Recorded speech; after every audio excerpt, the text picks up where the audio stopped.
Hello everyone, Moran here, and welcome back to part 4 of Cerwiden. Alright, let's finish talking to him. And what can the White Wolf do for you today? Tell me about yourself. I am Elric the Eighth, son of Cedric the 86th, and the ruler of the smoldering ruin that was once Melniboné, the Emerald Isle. I had the power to resurrect Melniboné to its former glory, and, instead, chose to destroy it. I killed my betrothed with the cursed sword I carry. Those I try to help share my doom. What more would you know of my sordid life?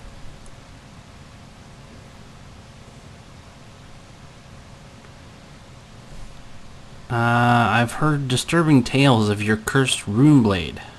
If you've not already noticed, I am an albino. Normally, without certain drugs unavailable in this inhospitable country, I would barely be able to move in the course of a day. Stormbringer, forged from chaos itself, gives me strength so I may walk in the semblance of a true man. The price the sword requires is to feed upon souls. Stormbringer tends to favor souls of my friends over that of enemies. Okay. That's a little unsettling. What do you know of the Staff of Lordly Might? I know of that staff, as was once also called the Staff of Kings, and my symbol of lordship over Melniboné. I relinquished the staff to my cousin, Yakun, when I left to explore the world beyond Melniboné's shores. I haven't seen the staff since, and would assume that the raiders I led against Melniboné pawned it off in exchange for a few nights of libations. Why is Learn after Actorius? Actorios is unique, and the art of crafting such a ring has been lost even to my ancestors now for hundreds of years. But it is possible to create a lesser replica, and I dare say that mongrel from Pantang may have the requisite skill to do so. Lord Gondor's granted me a vision of the staff. I don't know where this is, but I tried my best to draw the picture from my mind. Should we seek the assistance of Elric and Rakir? I don't know. He seems a little unsettling to me. Yes, I guess let's do that. Good plan. I'm with you. You think that's good, huh? He's got a cursed sword that kills his I have friends? reason to believe the staff is here in Skyrim. All I ask is for the world to forget me, but I do have a favor to bestow on Thaleb Kana before I depart. Time is wasting. Let's go. Okay. What about you, Rakir? What can I do for you? Tell me about yourself. I was once a priest, and my patron was Vizan of Chaos. Not one of the prime Chaos Lords, but one powerful enough. I've since tired of the Lords of the High Plains, and broken my pact with Vizan. In return, Vizan stripped me of his power, so now I rely on my wits and my bow. Not that I need worry much while traveling, so long as I keep away from Elric's Hellblade. That thing has a penchant for killing more than its master desires. Alright. Until next time. So these two follow you, but they're not really true companions. Excuse me. Still here. You got anything new to say, Siri? Okay. You lead, I'll follow. So she gave us 3 items.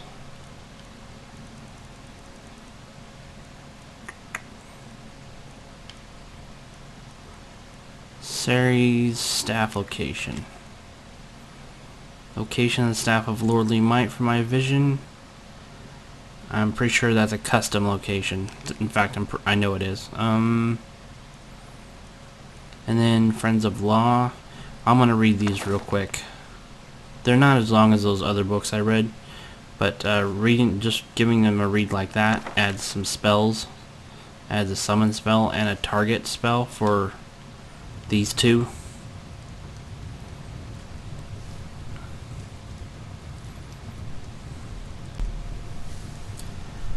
Alright, let's read these books really fast and get on with the rest of the quest. Okay, so Friends of Law Volume 1.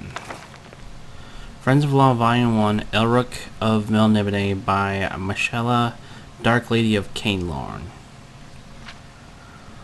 While advocates of both law and chaos tend to stay within the confines of their respective philosophies and perspectives, there remain rare exceptions as noted in our previous volumes. Those who deviate tend to do so under exigent circumstance, but exceptions spawn the same at times, and perhaps the most infamous of those is the juxtaposition of the forces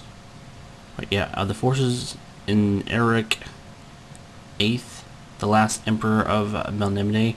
Eric's story, while still somewhat recent, has already become the stuff of bar speak and whispered legend that he was the first in a millennia of his sorcerous ancestors to not only summon Ariok of Chaos, but to call Ariok his personal patron, that he had more interest in the shores beyond the Emerald Isle, which in part resulted in his cousin Yakun usurping the Rumi throne for a time, that he killed his betrothed, Camariel, I think that's how you pronounce that, Camariel, and earned the unflattering moniker Woman Slayer, that he personally led an assault on Emir the Beautiful to depose the usurper Yakun, heralding the fall of the once all-powerful Melniboné. These, of course, all become secondary to tales of Elric's appearance itself, a pale, red-eyed demonic reaver wielding the black rune blade Stormbringer, cursed hellsword, and stealer of souls. Despite his appearance and what is said at the local tavern, Elric is not a demon. What is less than common knowledge is that Elric is an albino and weak physically. The sorcerous drugs that once sustained him in Melniboné cannot be found readily outside its shores, but this is moot as Stormbringer provides to Elric all the vitality he needs. Stormbringer, to most, needs no introduction. Formed and forged into a blade from the very essence of chaos itself, Stormbringer grants to Elric the strength of many men, easily overcoming his generic physical limitations. The price the sword requires to fight and to kill. The few who've engaged in combat with Elric and lived to tell about say that he tends to rely on Stormbringer despite his renown as the most powerful sorcerer the world has seen in over 1,000 years. When pressed or against overwhelming and supernatural opponents, it is said that Elric will invoke pacts both by birthright as Emperor of Melniboné and those struck personally, such as that with his patron Ariok. He may... wait, yeah. Oh, the fall... That's a T. The fall of Melniboné has stripped Elric of the place he once called home. He now is reported to be wandering the nations that the Melnibonéans call the somewhat patronizingly the Young Kingdoms. As a mercenary and sellsword, and his attempts to disguise his identity has met with mixed success, given his unearthly appearance, while Elric tends to travel alone as he broods over the loss of his betrothed and land. He has been known to assist occasionally the cause of law despite his pact with chaos. The reasons for this are nothing more than speculation and conjecture. Some say it is because the Lords of Law assisted him when his own patron, patron, not Patreon, patron, Ariok, refused. Others say the answer lies in Elric's conflicted sense of morality and personal ethical code, yet others say it is because Elric is destined to destroy the very fabric itself. Whatever the reason for Elric's path, we might only take comfort in Elric's contemplation itself, for otherwise Elric and Stormbringer would be a formidable and unyielding servant of chaos. Okay, now this just tells about him, minimum level, what he has, just basically what kind of character he is in Skyrim. This summon allies tells you what spell the book grants you, and then you have a credit that's in all the books in this series, or in this mod. Okay, Friends of Law Volume 2. Friends of Law, wait, did I say Volume 5? I think there's a typo there. Volume 5, Rakir of Fum by Michelle, Dark Lady of Canlorn. The concept of betrayal finds its underpinnings in chaos where rules exist with a purpose to be broken. It cannot be said that the cosmic balance lacks a sense of irony, as betrayal of chaos is often met with the vehemence of a scorned lover. And to this end, those who betray chaos and live to fight another day are, for better or worse, some of the law's most fervent friends of opportunity, as chaos has been known to hold long grudges. By way of unfortunate reference, Rakir of Fum is perhaps the most famous mortal to incur the ire of the Chaos Lords for betrayal. The most famous of all is likely Mordag. How do you pronounce that? Mordaga. There we go. Mordaga. But banished and imprisoned by his brethren, stripped of godhood and immortality. Once a priest of Vizan of Chaos, Rakir broke his pact with Chaos some years ago. For this affront, Vizan stripped Rakir of his powers and banished him to live his remaining days suffering in the pulsing cavern.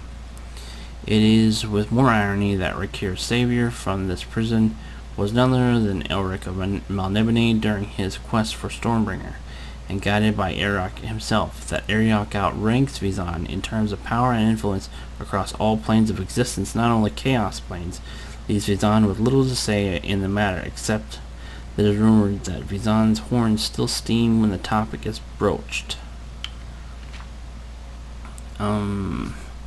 While Rakir no longer serves Chaos, he neither serves Law, at least not directly. Indeed, Rakir has said himself on many occasions that he is tired of the lords of the higher planes, and instead now seeks the peace of balance and neutrality. To this end, he has been searching for the ethereal mythical city of Tanlorn for some time without any reported success. Of course, Vizan has not forgotten his wayward priest, and whenever opportunity presents, he sends minions after Rakir, and despite being stripped of his powers as Vizan's priest, Rakir remains a formidable adversary, as his skill with a bow is legendary, and his penchant for red-colored garb, as is his penchant for red-colored garb. This has earned him the name of sorts Red Archer. While no one knows whether Rakir still searches for Tanlorn, he is often seen in the company of his rescuer, Elric, and is one of the very few the moody albino calls friend. And again, okay, so we have over here, what he is, Archer, what he wears, what kind of magic he uses, what kind of character he is in Skyrim, and this is the spell that this book grants you. It's like a focused target spell, where your allies will try to target whatever you cast this spell at. Emphasis on the word try. And then we have credits. Okay. So, okay, did I look at the map?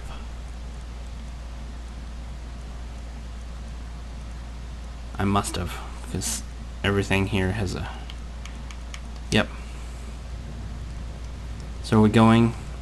Oh. Still here. Let's talk about our mission. Yes?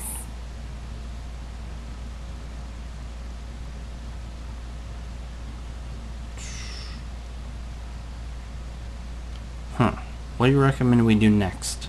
As Lord Donblis grants me additional knowledge, I'll be sure to tell you. Okay, Siri, about our destination. Yes?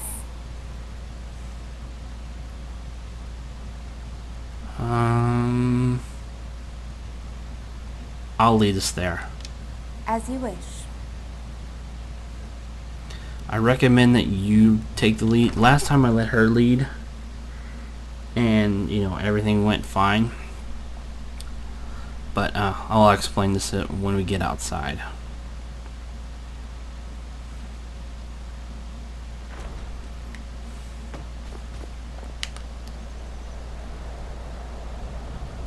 Okay, so where you're going is way over here near Riften. Okay, now besides it being a long ass walk, there is a messed up nav mesh near. There's like an inn right here that you're gonna have to pass by, and right around here there's a messed up nav mesh. It's not messed up by the mod. It's a Skyrim. It's messed up in the vanilla game, and your companion, if she's leading you, she'll just run back and forth in that area. So don't bother. If you're coming from the inn, don't bother having her lead. You take the lead. Okay, so